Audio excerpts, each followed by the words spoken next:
So incomplete records, question number 3. This question is from May June 2025, paper 2, variant 3. In fact, variant 1 के अंदर भी यही same सवाल आया हुआ है 2025 के. So let's read the question. Bilal provided the following information for his services business for the year ended 31st December 2024. Receipts and payments for the year ended 31st December 2024 included. तीन हमारे पास receipts हैं जिसमें हमारे पास कुछ cash fees आई है, हमारे पास credit client से कुछ पैसे आए हैं और हमें कुछ रेंट रिसीव हुआ है. देन पेमेंट्स में हमने एडवर्टाइजिंग की पेमेंट की है, इलेक्ट्रिसिटी चार्जेस पे किए हैं, जनरल एक्सपेंसेस पे किया है, मोटर व्हीकल की रनिंग कॉस्ट पे की है एंड वेजेस एंड सैलरीज को पे किया है. On 1st January 2024, trade receivables were $15,800. साल के शुरू के trade receivable 15,800. And on 31st December 2024, trade receivables were $11,600. साल के एंड के ट्रेड रिसीवेबल 11,600. तो आपको मैंने पहले भी बताया हुआ है, फिर से रिपीट कर दूं. The presence of trade receivable balance will indicate the need to make a SLC account for calculation of credit sale. तो हम यहाँ पे नीचे देख लेते हैं क्या उसने रेवेन्यू की वर्किंग की जगह दी है. बिल्कुल जगह दी है. तो मैं यहाँ पे अपना एक छोटा सा एसएलसी अकाउंट बना लेता हूँ. हमारे पास ओपनिंग बैलेंस ट्रेड रिसीवेबल का गिवन था कितना, 15,800. ओपनिंग आ जाएगा जनाब 15,800. क्लोजिंग हमारे पास गिवन था 11,600.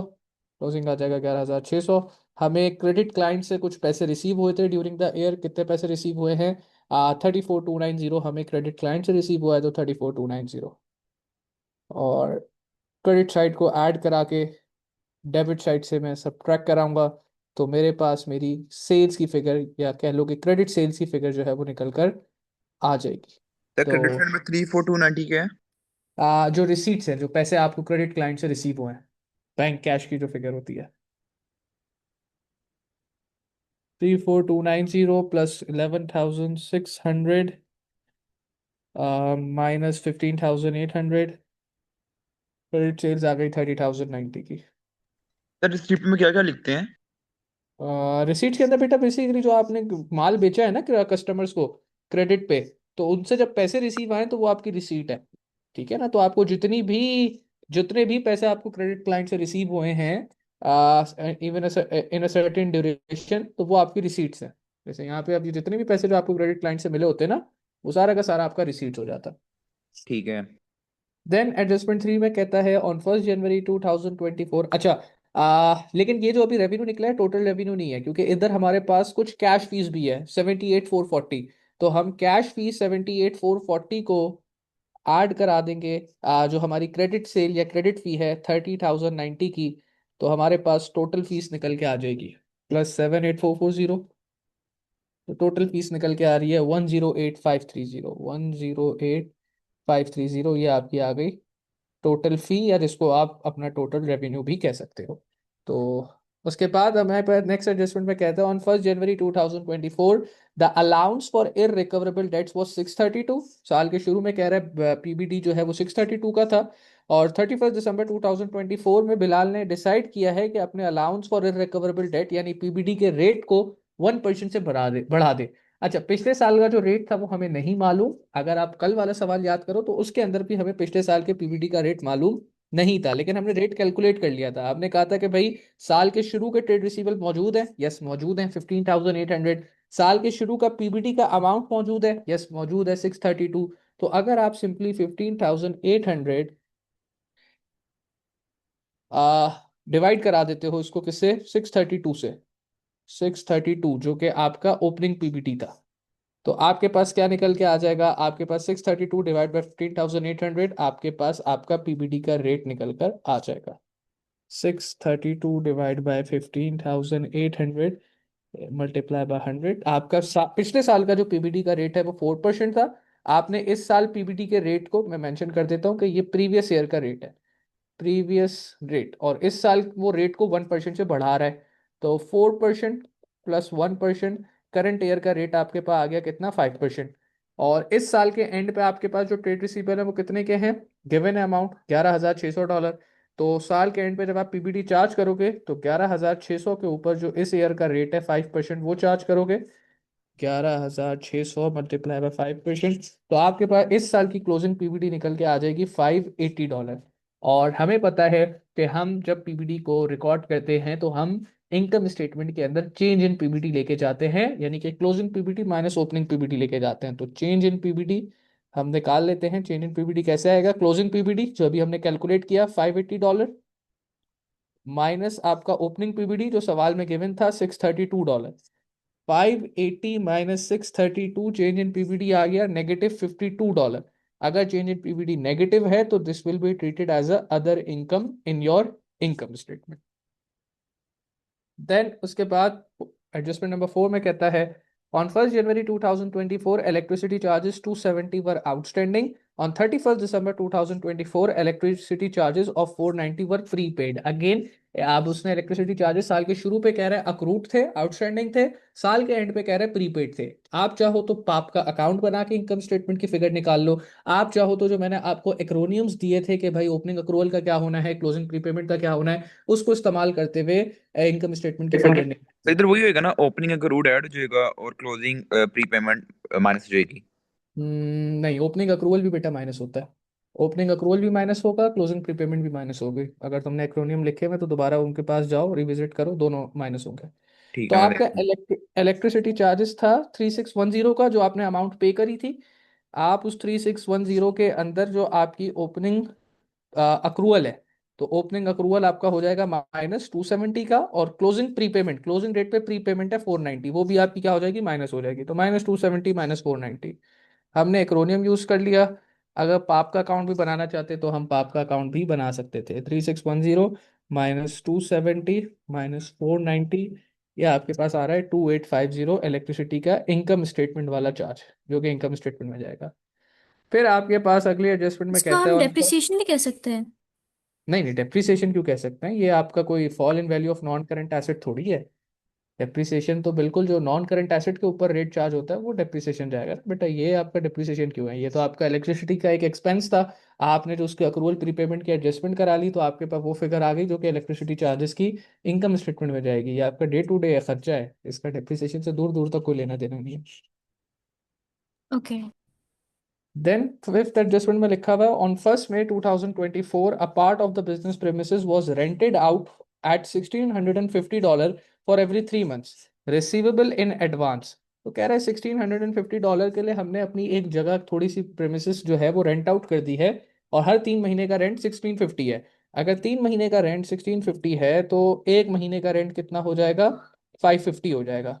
और आपने प्रेमिसेस को कब रेंट किया है? आपने प्रेमिसेस को रेंट किया 1 मई को, और आपका अकाउंटिंग ईयर कब एंड हो रहा है? 31 दिसंबर को। तो मई से लेकर दिसंबर तक, जनवरी फरवरी मार्च और अप्रैल हटा दो, तो 4 महीने अगर हटा दो तो आपने टोटल 8 मंथ्स के लिए, करंट अकाउंटिंग ईयर में आपने 8 महीने के लिए इस जगह को रेंट आउट किया हुआ था, और पर मंथ का रेंट आपका 550 था। तो 8 महीनों का आपका रेंट कितना हो जाएगा? 550 टाइम्स 8, ये बन रहा है आपके पास $4400, जो कि आपके as rent receive other income record हो जाएगा। देन उसके बाद आपके पास अगली एडजस्टमेंट, एडजस्टमेंट नंबर 6 में कहता है on 1 November 2024 the advertising campaign commenced, it will and on 31 जनवरी 2026। तो कह रहे हैं हमने एडवर्टाइजिंग कैंपेन के ऊपर कुछ पैसे पे किए थे, 4500 पे किए थे। कह रहे हैं कि ये कैंपेन स्टार्ट हुई है 1 नवंबर को, एंड होगी 31 जनवरी को। तो नवंबर और दिसंबर का महीना तो विद इन अकाउंटिंग ईयर आ रहे हैं, लेकिन जो जनवरी का महीना है वो आफ्टर अकाउंटिंग ईयर आ रहा है। और अब मैंने आपको बताया था कि अगर आप कोई पेमेंट ऐसी कर दो जो कि with in the current accounting year, जिसकी हम फाइनेंशियल स्टेटमेंट्स बना रहे हैं, उसके अगले महीने को भी कवर कर रहा हो, तो दैट रिप्रेजेंट्स प्री पेमेंट, के जनवरी के महीने की जो पेमेंट हुई है वो आपकी एडवर्टाइजिंग की प्री पेमेंट है। तो टोटल आपकी एडवर्टाइजिंग की पेमेंट 4500 की थी, जिसमें से 3 महीने की जो कि पेमेंट को रिप्रेजेंट कर रहा था, नवंबर दिसंबर जनवरी, उसमें से एक महीना आपके करंट अकाउंटिंग ईयर का पार्ट नहीं है, तो वो आपकी एक महीने की जो पेमेंट है एडवर्टाइजिंग की, that will be classified as a prepaid expense. तो हम सिंपली कर लेते हैं कि भाई 4500 3 महीने की पेमेंट थी, और उसमें से एक महीना जो है वो हमारा अगले अकाउंटिंग ईयर का पार्ट है, इस अकाउंटिंग ईयर का पार्ट नहीं है। तो 4500 मल्टीप्लाई बाय 1/3, यह आएगा 1500, जो कि प्री पेमेंट को रिप्रेजेंट करेगा, prepaid advertising campaign pre payment. आपका अदर रिसीवेबल भी बनेगा साल के एंड पे। लेकिन अगर इनकम स्टेटमेंट वाली फिगर की बात करी जाए तो सिर्फ जो टोटल अमाउंट पेड थी उसमें से प्रीपेड अमाउंट को माइनस करा देंगे, क्योंकि क्लोजिंग डेट पे प्रीपेमेंट अगेन क्या होता है, माइनस होता है। तो 4500 माइनस 1500, ये आपके पास बन जाएगा $3000 एडवर्टाइजिंग कैंपेन की वो फिगर जिसको आप इनकम स्टेटमेंट के अंदर लेके जाओगे। देन उसके बाद अगले पार्ट, अगली एडजस्टमेंट नंबर 7 में कहता है, during the year ended 31 December 2024, a motor vehicle जिसकी कॉस्ट $21,000 थी was sold for $9,100. It had been depreciated for 3 years at 20% per annum using the reducing balance method. आपने गाड़ी को 3 सालों तक डेप्रिशिएट किया है using RBM method at a rate of 20%। और कहता है कि एयर ऑफ सेल के अंदर कोई डेप्रिसिएशन हमने चार्ज नहीं करी है। तो भाई आपकी गाड़ी की जिसकी कॉस्ट 21,000 थी, अगर मुझे इसकी सबसे पहले निकालनी है डेप्रिसिएशन, क्योंकि वर्किंग जो करनी है वो प्रॉफिट और loss on disposal of motor vehicle की करनी है। प्रॉफिट और loss on disposal of motor vehicle का फॉर्मूला इसी के आके लिख देता हूँ, सेल प्रोसीड, गाड़ी कितने की बेची माइनस उसकी नेट बुक वैल्यू क्या थी। सेल प्रोसीड तो हमें बहुत क्लियरली पता है, सेल प्रोसीड तो उसने बता दी ना कि हमने गाड़ी कितने की बेची है, 9100 की गाड़ी बेची है। तो हमने गाड़ी तो 9100 की बेची है, ये क्लियरली पता है। लेकिन जो नेट बुक वैल्यू है वो उसने क्लियरली नहीं बताई। उसने बताया कि कॉस्ट 21,000 थी, 3 साल तक हमने डेप्रिशिएट किया है। तो भाई अगर हम 21,000 की कॉस्ट में से 3 सालों की एक्यूमुलेटेड डेप्रिसिएशन माइनस कर लें, तो उस नॉन करंट एसेट की नेट बुक वैल्यू भी निकल कर आ जाएगी। किस तरीके से करेंगे, हम कहेंगे कि भाई एयर वन की अगर बात करी जाए, एयर वन में जब डेप्रिसिएशन चार्ज हुई होगी तो 21,000 कॉस्ट है, ठीक है।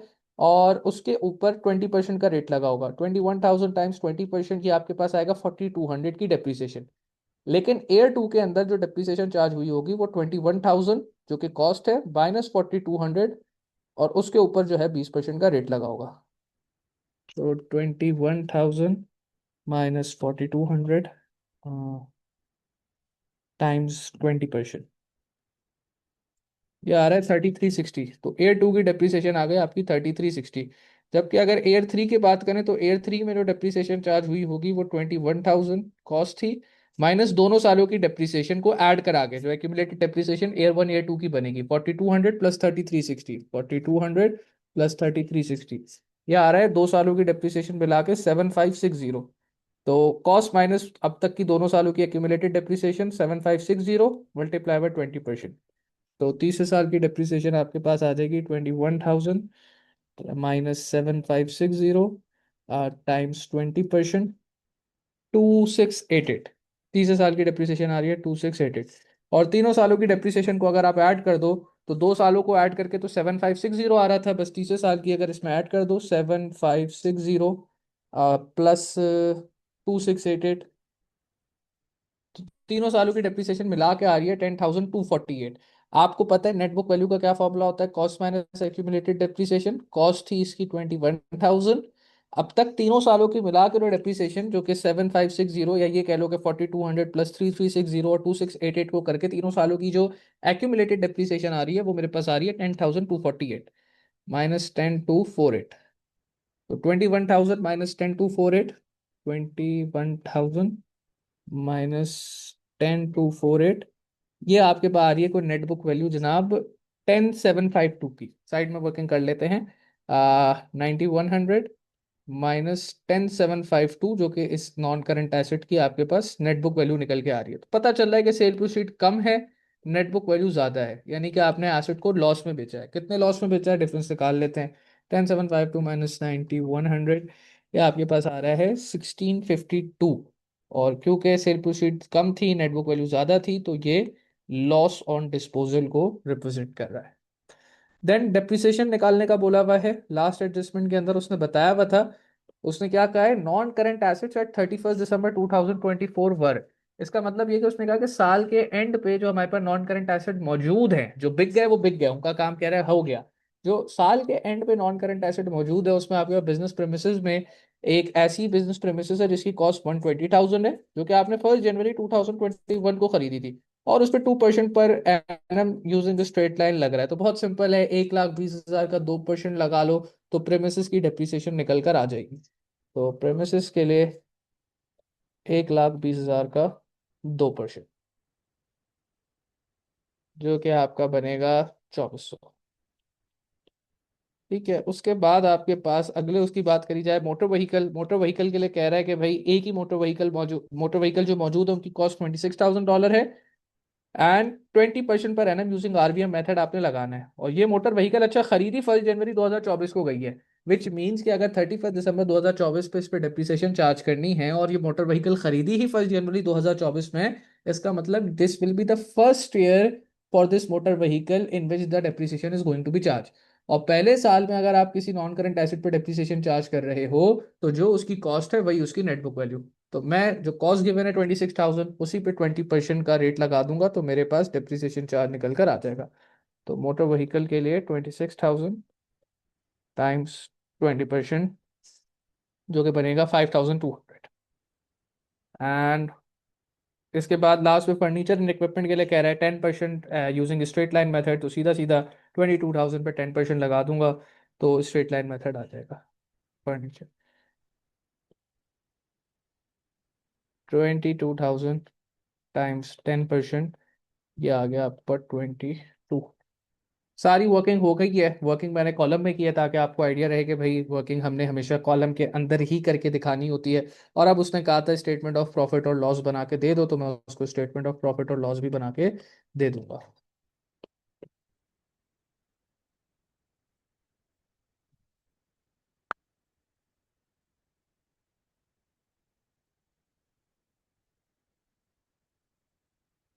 अच्छा जी, तो सारी चीज़ें तकरीबन हमने वर्किंग कर ली है, बस अब हमें जो है वो फिगर्स को इनपुट करना है। तो रेवेन्यू हमारे पास मौजूद था, टोटल रेवेन्यू हमने निकाला था 108530 का। अच्छा, एक मज़े की बात आपने देखी पूरे सवाल में, ना परचेजेस है, ना ओपनिंग इन्वेंट्री है, ना क्लोजिंग इन्वेंट्री है। क्यों नहीं है? क्योंकि उसने शुरू में ही कहा था Bilal provided the following information for his service business. Service business के अंदर जो है वो आपकी कॉस्ट ऑफ सेल वाला सेक्शन एग्जिस्ट नहीं करता है, ये बात याद रखिएगा। तो इधर हमारे पास ना कोई ओपनिंग इन्वेंट्री, ना कोई क्लोजिंग इन्वेंट्री, कोई कॉस्ट ऑफ सेल की बात ही नहीं है। तो रेवेन्यू के बाद क्या सीधा लेस एक्सपेंसेस करा देंगे? नहीं, हमारे पास कुछ अदर इनकम थी, हम सबसे पहले उसको रिकॉर्ड करेंगे। जिसमें हमारे पास डिक्रीज इन प्रोविजन एक इनकम थी, डिक्रीज इन पीबीडी, और जो कि हमने निकाला था कितने का, 52 का।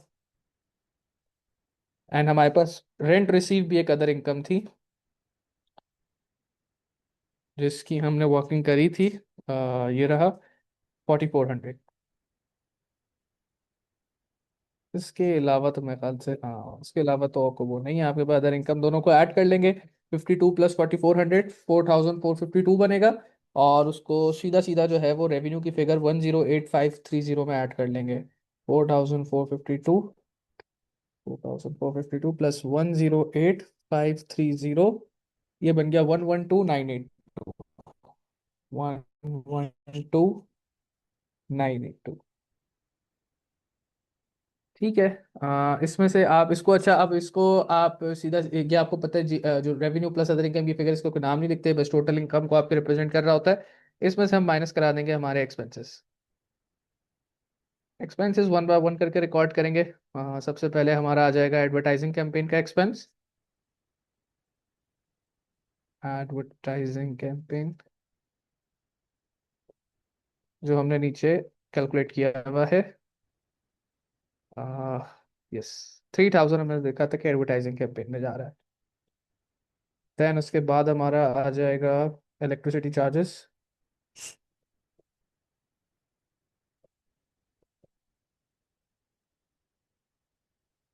इलेक्ट्रिसिटी चार्जेस हमने कैलकुलेट किए हुए थे कितने के, 2,850 के।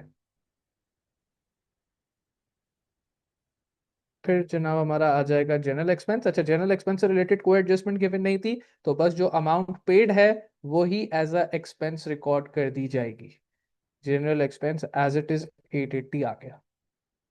देन हमारे पास गिवन था motor vehicle running cost, I believe उससे रिलेटेड भी कोई एडजस्टमेंट गिवन नहीं थी। मोटर व्हीकल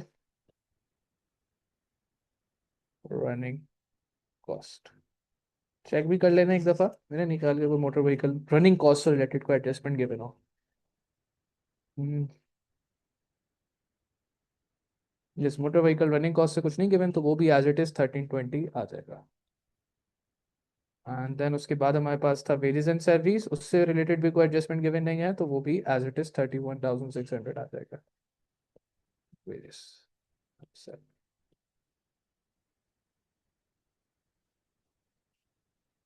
ठीक है, ऊपर वाले एक्सपेंसेस हो गए। नीचे आते हैं तो हमारे पास ये हो गया, पीबीडी एडजस्ट हो गया, इलेक्ट्रिसिटी हो गया, रेंट रिसीव्ड हो गया, एडवर्टाइजिंग कैंपेन हो गया। लॉस ऑन डिस्पोजल जो हमने कैलकुलेट किया था यहाँ पे 1652 का, that is also an expense. तो 1652 का हमारे पास लॉस ऑन डिस्पोजल आ जाएगा। Loss on disposal, loss on disposal के बाद और क्या था हमारे पास? ठीक है, फिर हमारे पास तीन डेप्रिसिएशन चार्ज हमने डाले थे। डेप्रिसिएशन चार्ज ऑन, किस किस पे चार्ज की थी हमने? प्रेमिसेस पे करी थी, मोटर व्हीकल पे करी थी, एंड हमने डेप्रिसिएशन फर्नीचर पे चार्ज करी थी। तीनों डेप्रिसिएशन की वर्किंग नीचे मौजूद है। 2400,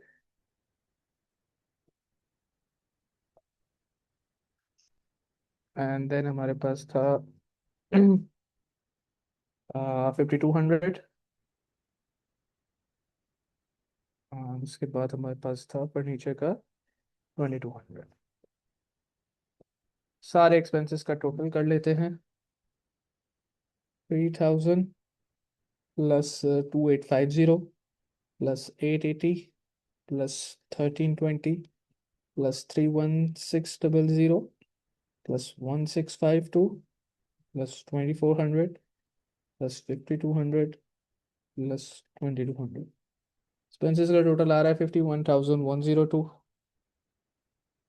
और इसको आप जो टोटल आपके पास इनकम थी 112982 से माइनस कर लें तो आपका प्रॉफिट फॉर ईयर निकल कर आ जाता है 112982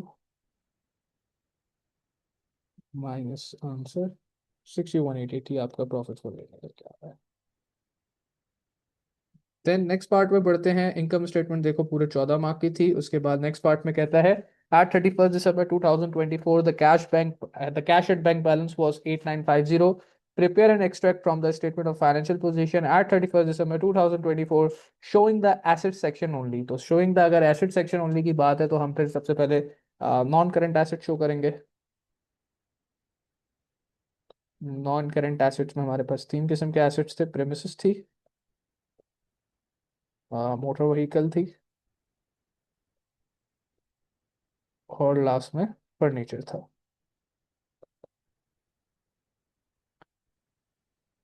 कॉस्ट, डिप्रिसिएशन,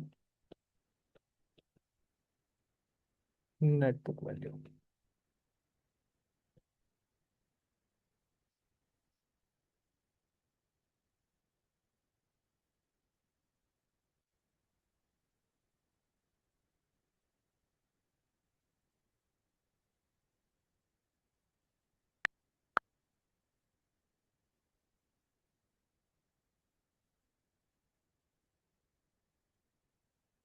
अच्छा जी, प्रेमिसेस की कॉस्ट हमारे पास थी 1,20,000, 26,000 और 22,000। 1,20,000 premises, 26,000 motor vehicle, 22,000 furniture. Premises हमारे पास कितना साल पुराना है? प्रेमिसेस हमारे पास 1 जनवरी 2021 से है। तो 21, 22, 23 और ये 24 का एंड, इसके ऊपर 4 सालों की टोटल डेप्रिसिएशन चार्ज हुई भी है। और क्योंकि एसएलएम मेथड है तो हर साल सेम डेप्रिसिएशन चार्ज होगी।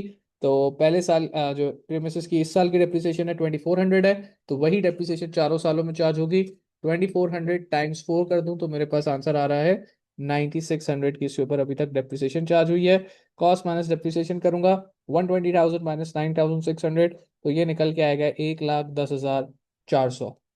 मोटर व्हीकल का तो अच्छा साल ही पहला था, तो इस पे तो जो टोटल डेप्रिसिएशन चार्ज हुई है वो इसी साल की चार्ज हुई है, विच इज 5,200। तो आप 26,000 में से 5,200 हटा दें तो ये आपका बचा सिर्फ 20,800। और फर्नीचर पे बात करी जाए तो उस पर भी एसएलएम मेथड था, और वो कब लिया है? 1 जनवरी 2021 को लिया है। तो अगेन 2021, 2022, 2023 एंड 2024, 4 साल हो गए इस फर्नीचर को भी। और एसएलएम मेथड है तो हर साल डेप्रिसिएशन सेम रहेगी। तो फर्नीचर पे इस साल की डेप्रिसिएशन अगर 2200 थी तो बाकी चारों साल यानी कुल 4 सालों के अंदर डेप्रिसिएशन 2200 पर ईयर ही चार्ज हुई है। तो 2200 टाइम्स 4 कर दो तो ये बन जाएगा 8,000 800 और 22,000 माइनस 8,800 कर दो तो ये बन जाएगा आपका 13,200। नॉन करंट एसेट का टोटल कर लेंगे। 1,10,400 प्लस 20,800 प्लस 13,200, 1,44,400, 1,44,400। ये आपका नॉन करंट एसेट का टोटल आ गया। नॉन करंट एसेट के टोटल के बाद हम करंट एसेट का सेक्शन बना लेंगे। करंट एसेट्स में सबसे पहले वैसे तो क्लोजिंग इन्वेंट्री आता है, बट अपेरेंटली हमारे पास इस केस में कोई क्लोजिंग इन्वेंट्री नहीं है, तो हम सीधा ट्रेड रिसीवेबल लिखेंगे। ट्रेड रिसीवेबल की फिगर हमारे पास ईयर एंड पे मौजूद है। आ, वो $11,600 यहाँ पे उसने बताया हुआ है कि ईयर एंड पे ट्रेड रिसीवेबल है एडजस्टमेंट नंबर 2 में।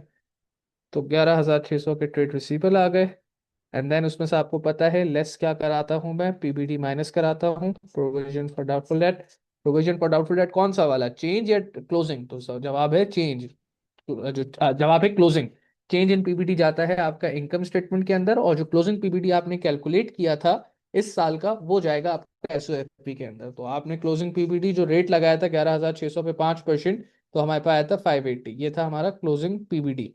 तो ये आपका जाएगा एसओएफपी के अंदर, ट्रेड रिसीवेबल से माइनस होगा। तो 11,600 माइनस 580, दोनों को जो माइनस करा के नेट फिगर आएगी वो हम रिकॉर्ड कर देंगे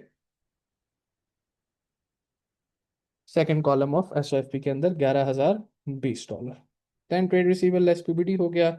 हमारे पास कुछ अदर रिसीवेबल्स थे इसके अलावा, उनको देख लेते हैं। एंड लास्ट में कैश एट बैंक भी हमारे पास मौजूद है। तो अदर रिसीवेबल्स में हमारे पास क्या क्या आ जाएगा? अदर रिसीवेबल्स में हमारे पास एडजस्टमेंट से देख लेते हैं। देखें, पहले उसमें तो कोई नहीं है, दूसरे उसमें भी कोई नहीं है, तीसरे उसमें देखें एंड में क्या कहता हूँ, 31 December 2024 electricity charges of 490 were prepaid. तो जब आपका कोई एक्सपेंस प्रीपेड होता है तो दैट विल बी रिकॉर्डेड और that will be maintain as a current asset in the statement of financial position. तो यहाँ पे उसने आपको एडजस्टमेंट 4 में बोला हुआ था कि भाई इलेक्ट्रिसिटी जो है वो 490 से क्या है, इलेक्ट्रिसिटी 490 से साल के एंड पे प्रीपेड है। तो अदर रिसीवल्स का जो मैं यहाँ पे एक बना रहा हूँ, लिख लेता हूँ मैं, अदर रिसीवल्स, अदर रिसीवेबल्स, और उसके अंदर सबसे पहले जो प्रीपेड इलेक्ट्रिसिटी है सर 490। जी बोलिए। अदर रिसीवेबल में क्या लिखते हैं हम? अदर रिसीवेबल के अंदर बेटा अगर आपका कोई प्रीपेड एक्सपेंस है या कोई अक्रूड इनकम है ना तो वो ऐड हो जाता है। तो जो भी लोग जिनसे आपको आप पैसे रिसीव करने हैं other than your trade receivable, एक तो ट्रेड रिसीवेबल है ना जिसको आप पैसे इस वजह से रिसीव करने हैं क्योंकि आपने उसको क्रेडिट पे माल बेचा है, लेकिन उसके अलावा अगर किसी बंदे से भी पैसे रिसीव करने हैं तो वो आपका अदर रिसीवेबल क्लासिफाई होता है। तो अगर आपका कोई प्रीपेड एक्सपेंस है तो वो भी अदर रिसीवेबल में जाएगा। अगर आपका कोई अक्रूड इनकम है तो वो भी अदर रिसीवेबल के अंदर जो है वो रिकॉर्ड किया जाएगा।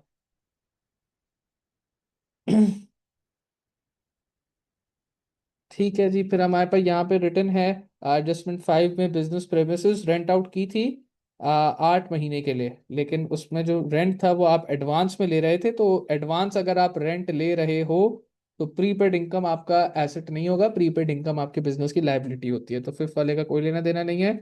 6 में आपने एडवर्टाइजिंग कैंपेन चलवाई थी और एडवर्टाइजिंग कैंपेन के अंदर 1 महीने की पेमेंट आपने जनवरी के महीने की एडवांस में कर दी थी। लिखा हुआ था ना कि 3 महीने की पेमेंट है और नवंबर से स्टार्ट होकर जनवरी में जा रही है, तो जनवरी की पेमेंट जो है वो एडवांस पेमेंट थी। और वो हमने देखा भी था कि उसको मैंने मेंशन भी कर दिया था कि 1,500 क्या है, प्री पेमेंट है। तो जस्ट लाइक इलेक्ट्रिसिटी, अगर आपका एडवर्टाइजिंग का बिल भी कुछ प्रीपेड है तो जितना प्रीपेड है it will be recorded as other receivable. तो ये 1,500 भी आपका अदर रिसीवेबल के अंदर चला जाएगा। देन उसके बाद आपके पास एडवर्टाइजिंग कैंपेन, बस यही दो आपके अदर रिसीवेबल थे। एक आपका प्रीपेड एक्सपेंस है, दूसरा आपका, दोनों ही प्रीपेड एक्सपेंस है। एक आपका बेसिकली इलेक्ट्रिसिटी का एक्सपेंस साल के एंड पे कुछ प्रीपेड हुआ हुआ है 490 का, और दूसरा आपका जो है वो एडवर्टाइजिंग कैंपेन का 1 महीने का बिल जो $1,500 है वो भी प्रीपेड हुआ हुआ है। दोनों को ऐड करो तो ये बन रहा है $1,990। और फिर आपके पास कैश एट बैंक भी मौजूद है। कैश एट बैंक आपके पास पड़ा हुआ है, ऊपर ही इसी सवाल के ऊपर लिखा हुआ था 8,590 का आपके पास कैश एट बैंक का बैलेंस है। तो 8,590 कैश एट बैंक आ जाएगा। करंट एसेट का टोटल करूं तो 11,020 प्लस 1,990 प्लस 8,590, तो ये बन रहा है 21,600 और अगर हम टोटल एसेट्स की बात करें तो हम करंट एसेट के टोटल के अंदर नॉन करंट एसेट का टोटल ऐड करा लेंगे। तो 144,000, 144,000 प्लस 21,600, तो ये आपके पास बन रहा है 1,66,000 के टोटल एसेट्स आपके पास निकल के आ रहे हैं। अच्छा, अब आप पूछते हो सर ये वर्किंग का सेक्शन किस लिए दिया हुआ था? देखो मैंने कुछ वर्किंग ना ऊपर ही कर ली थी, मैंने प्री पेमेंट जहां जहां क्रिएट हो रहा था उसको वहीं वहीं रिकॉर्ड कर लिया था। ऐसे मैंने कहा था कि भाई एडवर्टाइजिंग कैंपेन में 1,500 का प्री पेमेंट है, तो मैंने वहीं रिकॉर्ड कर लिया था। एंड इसी तरीके से जो इलेक्ट्रिसिटी चार्जेस में 490 का प्री पेमेंट है, हमने वहीं पे आइडेंटिफाई कर लिया था। तो ये वर्किंग वो चाह रहा था कि आप यहाँ करके दिखा देते, या इवन जो आपने एक्यूमुलेटेड डेप्रिसिएशन निकाली है ना, चाहे वो प्रेमिसेस की निकाली हो आपने, तो प्रेमिसेस की एक्यूमुलेटेड डेप्रिसिएशन निकाली हो, चाहे मोटर व्हीकल की निकाली हो, या इवन आपने जो एक्यूमुलेटेड डेप्रिसिएशन निकाली है फर्नीचर की, तो वो एक्यूमुलेटेड डेप्रिसिएशन की वर्किंग हमने तो मोर और लेस डायरेक्ट कर ली थी, लेकिन वो वर्किंग भी यहाँ दिखानी है, तो हम दिखा देते हैं। प्रेमिसेस की के लिए हमने क्या किया था, हमने प्रेमिसेस के देखा 4 साल हुए हैं और 1 साल की डेप्रिसिएशन 2,400 है, क्योंकि स्ट्रेट लाइन मेथड है तो हर साल डेप्रिसिएशन चार्ज सेम रहेगा, तो हमने 2,400 टाइम्स 4 कर दिया था। मोटर व्हीकल के लिए अच्छा हमें कुछ नहीं करना पड़ा था, क्योंकि हमने कहा था कि एक ही साल हुआ है, तो ये अभी हम यहाँ लिख देते हैं कि ये बस आपका एयर ऑफ परचेज था। नहीं भी लिखोगे तो कोई मसला नहीं, क्योंकि इसकी कोई एसेट वर्किंग कराई नहीं है हमने, कोई मल्टीप्लिकेशन वगैरह नहीं कराई। फर्नीचर में इस साल की डेप्रिसिएशन 2,200 थी, $2,200, और वो एसेट रखे हुए भी हमें 4 साल हो गए हैं, और क्योंकि एसएलएम मेथड है तो हमने कहा कि चारों सालों में इसके ऊपर 2,200 पर ईयर की डेप्रिसिएशन चार्ज हुई है। तो 2,200 टाइम्स 4 अगर आप कर दें, तो दैट वुड बी, जो हमारे पास आ रहा था 8,800, वो फर्नीचर की एक्यूमुलेटेड डेप्रिसिएशन बन गई थी, और 2,400 टाइम्स 4 किया था तो हमारे पास 9,600 जो है वो प्रेमिसेस की एक्यूमुलेटेड डेप्रिसिएशन बन गई थी। तो ये वर्किंग यहाँ पे आपने शो करनी। तो एसओ एफपी का आपका करंट एसेट्स का सेक्शन भी बन गया। अगले पार्ट में कहता है, सी पार्ट में, explain with reference to an accounting concept why Bilal maintains an allowance for irrecoverable debt, यानी प्रोविजन फॉर डाउटफुल डेट क्यों मेंटेन होता है? ऑब्वियसली प्रूडेंस कॉन्सेप्ट की वजह से मेंटेन होता है। और प्रूडेंस कॉन्सेप्ट आपसे क्या कहता है? प्रूडेंस कॉन्सेप्ट कहता है assets and profits should never be should never be over stated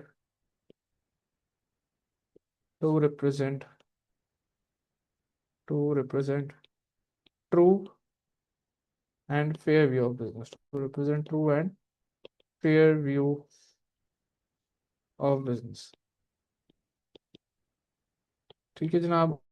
always use the same method for of depreciation for each class of non current asset. आप class of non current asset, let say motor vehicle पड़ी हुई है, तो उस पर सिर्फ RPM ही क्यों charge करते हो? या अगर फर्नीचर है तो उस पर सिर्फ एसएलएम मेथड ही क्यों चार्ज करते हो? और चेंज क्यों नहीं करते? बिकॉज कंसिस्टेंसी कॉन्सेप्ट ये कहता है policies and methods policies and methods should stay consistent should stay consistent। क्यों कंसिस्टेंट रहनी चाहिए? So that financial statements are comparable, ताकि आपकी जो फाइनेंशियल स्टेटमेंट बने, पॉलिसी और मेथड्स के अंदर अगर कंसिस्टेंसी होगी तो आपकी फाइनेंशियल स्टेटमेंट्स को आप कंपेरेबल कंसीडर कर सकते हो, so that financial statements are comparable, उनको आप कंपेयर करा सको। अगर एक कंसिस्टेंसी नहीं होगी तो फिर पॉलिसीज और मेथड्स के अंदर तो फाइनेंशियल स्टेटमेंट्स कंपैरेबल नहीं रहेगी। And one of the feature जो आपकी फाइनेंशियल स्टेटमेंट्स के अंदर लाजमी होना चाहिए, दैट इज कंपैरेबिलिटी, कि आपकी फाइनेंशियल स्टेटमेंट पिछले सालों से कंपेयर हो सके। देयर आर टोटल 4 फीचर्स जो कि आपके फाइनेंशियल स्टेटमेंट में होने चाहिए।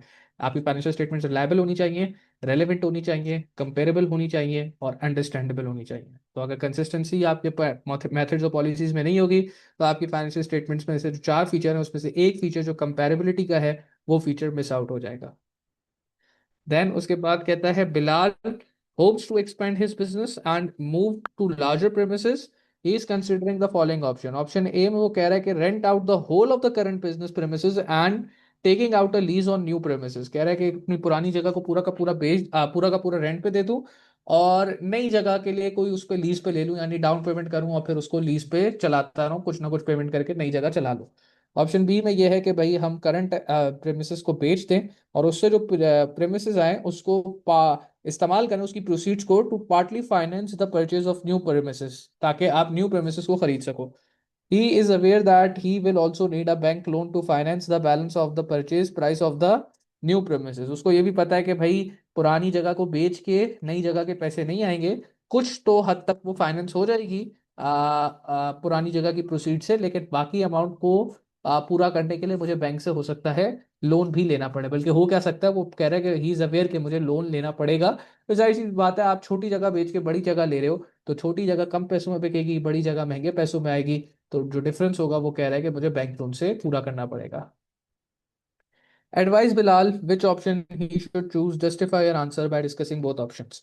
ऑप्शन नंबर वन क्या है भाई, कि हम करा लेते हैं, हम रेंट पे दे देते हैं। रेंट पे जगह देने के बाद जो है वो एक नई जगह को जो है वो लीज पे ले लेते हैं। तो इससे होगा क्या, इससे होगा ये, it will open, option one अच्छा लिखना, ऑप्शन वन,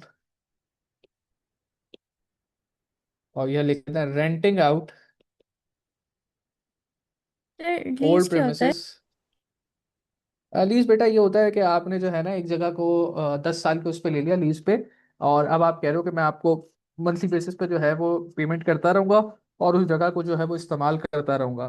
तो लीज इज बेसिकली कि आप की वो जगह आपने ओन नहीं करते अभी भी, ठीक है, जगह आप उस जगह को ओन नहीं करते।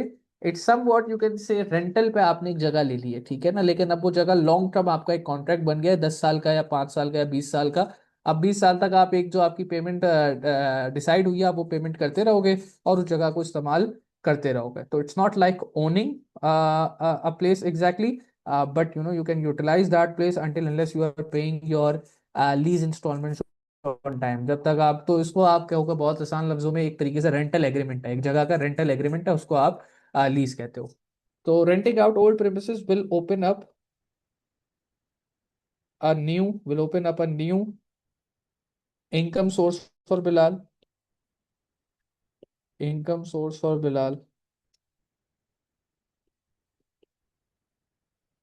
and it will also allow him more flexibility,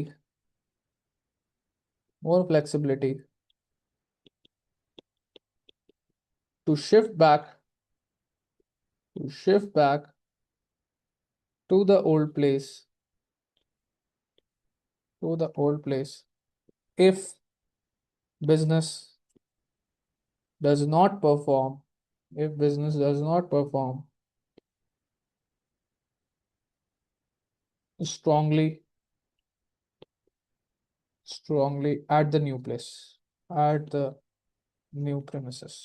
तो अगर नई जगह लेते हो, ज्यादा खर्चे पे लेते हो, बिजनेस नहीं चलता कि उतना खर्चा पूरा हो, तो पुरानी जगह होगी तो फ्लेक्सिबिलिटी होगी कि वापसी वहां चले जाओ।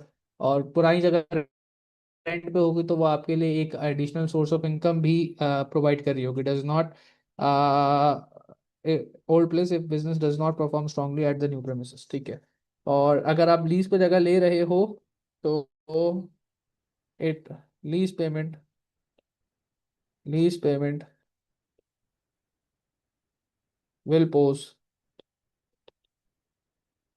consistent incremental consistent cost.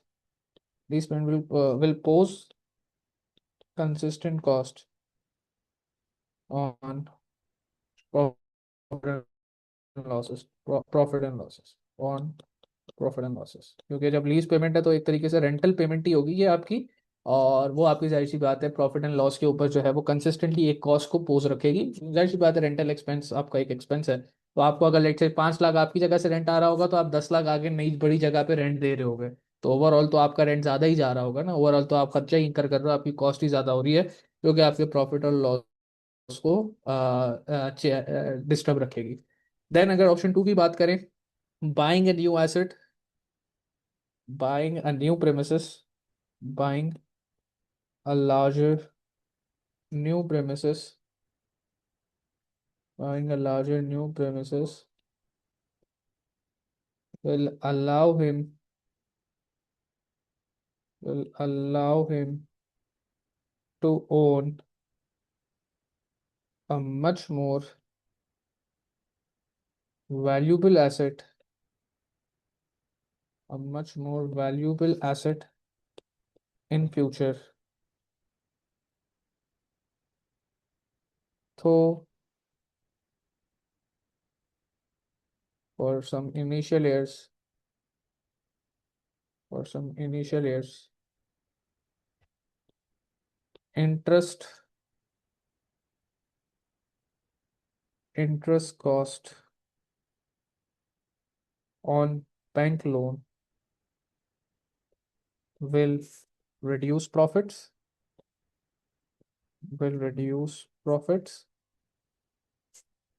and repayment of loan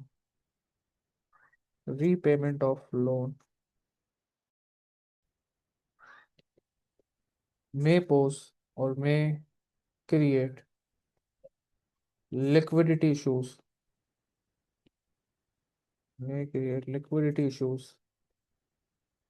in बिलाल्स business.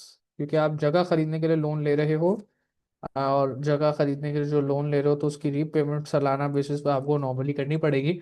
और जब रीपेमेंट करनी पड़ेगी तो फिर जाहिर सी बात है, अगर आपके पास कैश होता है, या तो आप जब बड़ी जगह पे जाके बहुत बड़ा बिजनेस कर लेते हो तो फिर तो ठीक है, आपके पास कैश होगा। लेकिन अगर आपके पास कैश नहीं होता उस हिसाब से, तो रीपेमेंट करने की जब बारी आएगी तो आपको लिक्विडिटी के मसले आ सकते हैं। अच्छा, और क्या लिख सकते हैं? ठीक है। We will also need a bank loan to finance the balance of the purchase price of the new premises। ठीक है, हमने दो दो तीन तीन पॉइंट एटलीस्ट, दो और तीन बल्कि तीन और तीन, हाँ ठीक है, छः हो गए ना। तो हम फिर एंड में अपना अच्छा इतना, ये तो 5 मार्क का है, ओके, फिर तो बहुत पॉइंट्स हमने लिख दिए। ठीक है, conclusively it can be said, क्या लगता है भाई, क्या करना चाहिए? That Bilal should choose option 2 if he believes that business will generate business will generate sufficient cash flows